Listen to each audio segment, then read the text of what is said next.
Welcome seeds ಕಂಪ್ನಿಯವರು. ನಮ್ಮ welcome company ತಂಡ ಈಗ ಹಾವೇರಿ ಜಿಲ್ಲೆ ಹಾವೇರಿ ತಾಲೂಕು ಬಸವನಕಟ್ಟೆ ಗ್ರಾಮಕ್ಕೆ ಬಂದಿದ್ವಿ. ಇಲ್ಲಿ ಬಸವಣ್ಣವರ ಪ್ಲಾಟಿಗೆ ಬಂದಿದ್ವಿ. ಅವರು ಪರಿಚಯ ಮಾಡ್ಕೊಂತ ನಮ್ಮ ಚಿಲ್ಲಿ ಏನು ನಂದಿ ಚಿಲ್ಲಿ ಬೆಳೆದಾರೆ ಮೆಣಸಿನ ತಳಿ, ಅದ್ರ ಬಗ್ಗೆ ಅವ್ರು ಮಾತಾಡ್ತಾರೆ. ಬಸವಣ್ಣವ್ರು ಮಾತಾಡ್ರಿ, ನಿಮ್ಮ ಹೆಸರು ಅಡ್ರೆಸ್ ಹೇಳಿ. ಸರ್, ನಮ್ಮ ಹೆಸರು ಬಸವರಾಜ್ ಕೋಟಪ್ಪನವ್ರು ಅಂತೇಳಿ, ಬಸವನಕಟ್ಟಿ ಅಂತ ಹೇಳಿ. ಇದು ನಂದಿ ಬ್ರ್ಯಾಂಡ್. ಇಳುವರಿ ಎಲ್ಲ ಚೆನ್ನಾಗೈತ್ರಿ. ಈಗ ಎರಡನೇ ಬೀಡಿದು ಬೇಸಿ ಇಳುವರಿ ಬಂದೈತಿ. ಮುಂದೆ ಈಗ ಎಲ್ಲ ಬರ್ಲಾದಂಗೆ ಆಗೈತಿ. ಮತ್ತು ಮುಂದೆ ಅದಕ್ಕೆ ಏನು ಮಾಡ್ಬೇಕು ಅನ್ನೋದು ನೀವು ಹೇಳಿಕೊಡ್ಬೇಕು. ಅದಕ್ಕೆ ಇದು ಚೆನ್ನಾಗಿದೆಯಲ್ಲ ತಳಿ, ಇದು ಚಲೋ ಐತ್ರಿ. ಇಳುವರಿಗೇನು ಕುಂಠಿತ ಇಲ್ಲ. ಸುತ್ತಮುತ್ತ ರೈತರು ಏನಂತಾರ್ರಿ ಬೇರೆ ತಳಿಗೆ ಇದಕ್ಕೆ? ನಮ್ಮ ಈ ತಳಿಗೆ ಬೇರೆ ತಳಿಗೆ ಇದು ಭಾಳ ಈಗ ಇಳುವರಿ ಚಲೋ ಐತಿ. ಎಲ್ಲ ಇದನ್ನ ಹಾಕ್ಬೇಕಂತೇಳಿ ಇದನ್ನ ಮಾಡ್ತಾರೆ ರೈತರು.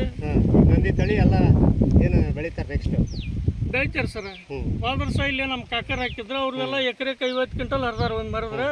ಈ ಸಲನೂ ಅದಕ್ಕಿಂತ ಮೀರಿ ಬಂದೈತಿ ನಮ್ದು ಇಳುವರಿ. ಹಂಗೆ ನೆಕ್ಸ್ಟ್ ಬೆಳೆಯೋಕ್ಕೆಲ್ಲ ಅಡ್ಡಿಲ್ಲ, ಬೆಳೆಯಕ್ಕೆ ಅಡ್ಡಿ ಇಲ್ಲ ಸರ್.